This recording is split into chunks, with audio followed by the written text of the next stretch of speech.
Alrighty, so a couple of months ago I posted my very first YouTube video which talked about my credit journey, raising my score from 495 to 710 and the 5 steps that I took to get there. Since then, this has become my most viewed video, which tells me one thing.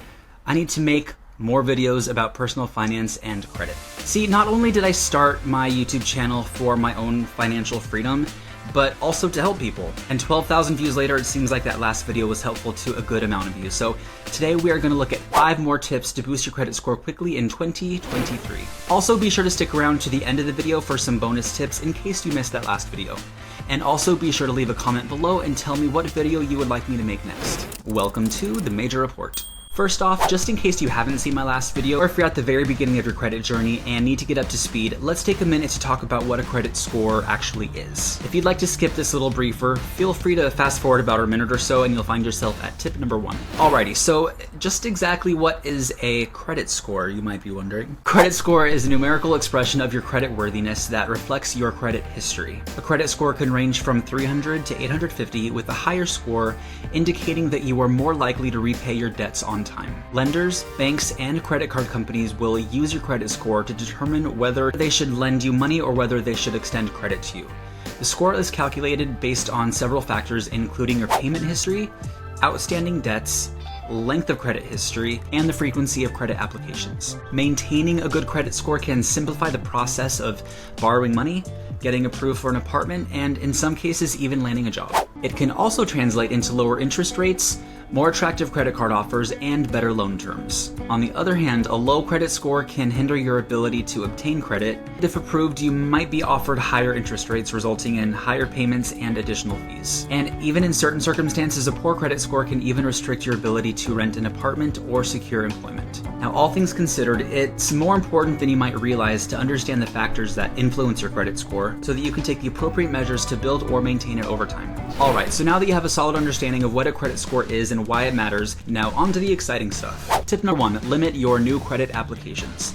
Limiting the amount of new credit applications can protect your credit score because every time you apply for credit, whether it's a credit card, a loan, or even a new phone plan, the creditor will typically perform a hard credit inquiry. A credit inquiry is a credit check that occurs when a lender or creditor checks your credit report as part of a credit application. A hard inquiry can lower your credit score by a few points and can stay in your credit report for up to 2 years. A single inquiry here and there may not have a significant impact on your credit score, but multiple inquiries within a short period of time probably will, and will make you appear risky to lenders. Now, a soft inquiry, on the other hand, occurs when you check your own credit report or when a creditor checks your report for pre-approved offers. These sorts of checks do not impact your credit score. Now, if you are declined for a card, it's important to wait at least 6 months before applying to another one. Applying for multiple credit cards within a short period of time can signal to creditors that you might be taking on more debt than you can handle, and this can hurt your credit score. Of course, if you need a credit card, you're probably going to keep applying until you get approved for one. So it is important to at least be smart about what cards you're applying for. My last video was a deep dive on 5 credit cards that are great for people with low credit, so be sure to click right up here to check that video out. I think right up here. Be sure to check that video out so that you can get started in the right direction and to make some more informed decisions on what cards you should be applying for. There are so many different options for people with short credit history or bad credit, but I'm sure that my last video will give you some great information to get started. Tip number 2, consider using a credit monitoring service. Using a credit monitoring service can be helpful for a few reasons. Credit monitoring services can help you keep track of your credit reports, as well as new accounts, inquiries, or changes to your personal information.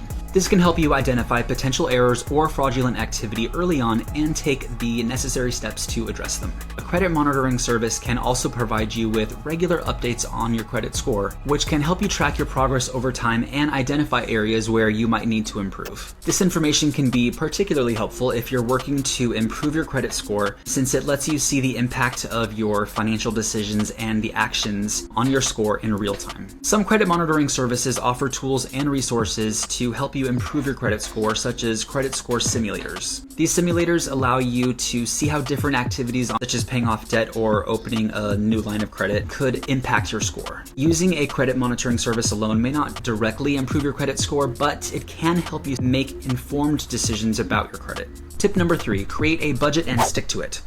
That's right, I used my finger. that means I'm serious. Creating a personal budget plan can be an important step in improving your credit score because it can help you manage your finances much more effectively and ensure that you're making your payments on time. A budget can also help you identify areas where you might be overspending and help you to find ways to reduce your expenses and pay down debt. To create a personal budget, start by listing all of your monthly income and expenses. This could include things like rent or mortgage, utilities, food, transportation, entertainment, and debt payments. Once you have a clear understanding of your income and expenses, you can start to identify areas where you may be able to cut back and find ways to increase your savings. We are fortunate enough to live in a day and age where technology can help us in a lot of ways and hurt us in a lot of ways. And especially when it comes to finances, you can track your income and expenses with a simple spreadsheet like Google Sheets or Excel, or by using a budgeting app such as Mint, Budget, or EveryDollar. My next video will be comparing and reviewing budgeting apps, so be sure to hit that subscribe button so you can get notified when that video is posted. Tip number 4, use a credit builder loan. A credit builder loan is a type of loan that is designed to help people with limited credit history or poor credit scores to build or improve their credit. Unlike a traditional loan, these funds are not dispersed upfront. Instead, the borrower pays off their loan upfront and then they receive their loan amount at the end. This makes it low risk for the lender, and it also helps you by avoiding high interest rates. Now, there are a few ways that a credit builder loan can help you improve your credit. First, it helps to demonstrate your credit worthiness. By making on-time payments, you can demonstrate to lenders that you are responsible and reliable. Adding a credit builder loan to your credit portfolio also diversifies your credit mix and shows lenders that you can manage different types of credit. And if you're using a credit builder loan to pay down a high-interest debt, then you will be reducing your credit utilization, which will also help to improve your credit score. See, it's all connected. It's all interwoven. There are several options available for credit builder loans. Some credit unions and community banks offer these loans, and there are also online lenders that specialize in these types of loans, such as Self, MoneyLion, and Credit Karma Money. Now, another option, kind of similar but different, is a credit builder credit card, like the one offered by Chime. Click right up here to watch my Chime credit builder card review. Tip number 5, consider becoming an authorized user on someone else's card. Becoming an authorized user on someone else's card can be a great way to improve your credit score if the primary card holder is in good credit standing to begin with. As an authorized user, the primary card holder's credit history for that particular credit card will appear on your credit report, and you can benefit from their positive credit behavior. This means that if the primary card holder pays their bills on time and keeps their credit utilization low, their positive behavior will reflect on your credit report. There are, however, risks and benefits to consider before becoming an authorized user on someone else's card. On the positive side, like I mentioned, this can help improve your score. It's virtually low risk for you in terms of managing payments, assuming you're on someone's card who is responsible with their finances, and you don't even need to worry about a hard credit check to be added.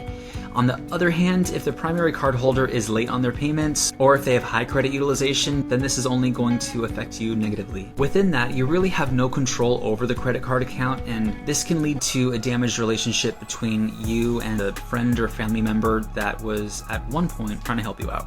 Alrighty, there we have it.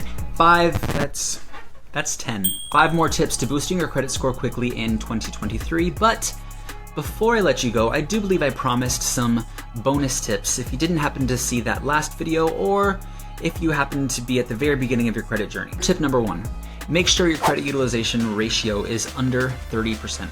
I've been talking about this all throughout the video, so I'll explain that a little bit more here. So your credit utilization is the amount of credit that you're using compared to the amount of credit that you have available. The lower your ratio, the better, because if you're using too much of your credit, then lenders are just going to think that you're relying on your credit, and that's not going to look too favorably on you for getting approved for other cards in the future. So keep your credit card balances low and try to pay them off in full each month, which is basically tip number 2. Pay your bills on time every time. Payment history is one of the most important factors that makes up your credit score. Late payments can have a negative impact on your credit score, so make sure you're paying your bills on time. You can even set up automatic payments to make sure that you never miss a due date. Reminder tip number 3, consider a secured credit card. I talked about this a little bit earlier. No, I didn't.